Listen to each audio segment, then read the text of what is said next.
My name is Rosa Parks. All right. And I was born on February 4th, 1913. All right. In a pretty small town called Pine Level, Alabama. All right. I was named after my grandma Rose. And my brother Sylvester was named after my grandfather. My father was a carpenter. He liked to build houses, things like that. But he spent quite a bit of time away from our family.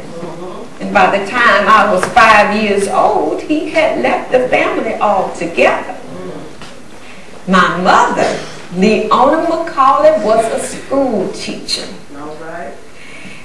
And the lessons that she taught me helped me to do the hard things I had to do later on in life.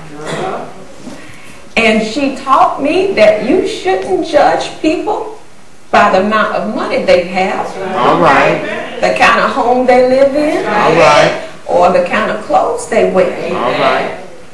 She said you should judge people by the amount of respect they have for themselves and for others. Now, when my father left our family, we moved in with my grandparents.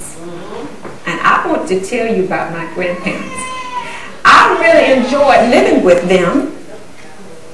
My grandmother was a strong woman.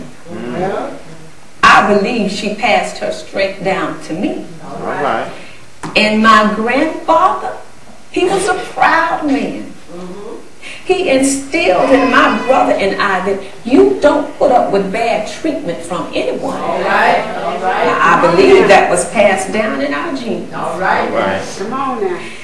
And I like spending time with my grandparents because they were, how do you young people say?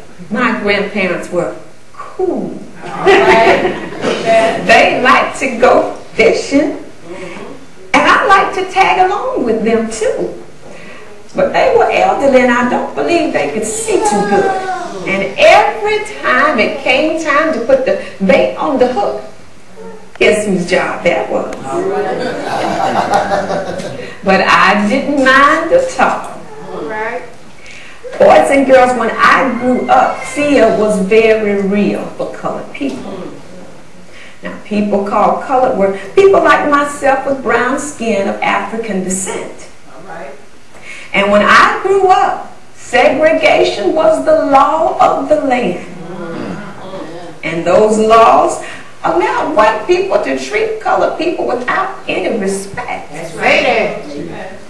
While colored and white people had to stay apart wherever they went. Parks, theaters, streetcars, buses. While colored and white children couldn't go to school together or even play together. That's right. And sometimes my mother would take Sylvester and I to Montgomery. And there, they even had separate water fountains. They had one fountain with a sign over it that said, for whites only. The other water fountain had a sign on it that said, for colors. All right. Now, when I was a little child, I used to wonder if the white water tastes different from the colored water. But when I grew up, I realized the water was the same. It had the same color and the same taste. The only difference was the sign on the water fountain. Now, children, I didn't grow up during slavery times, but my life really wasn't that much better. Now, when I was a little girl, how old are you, sweetie? 5? Well, when I was 6 years old, I was a field hand.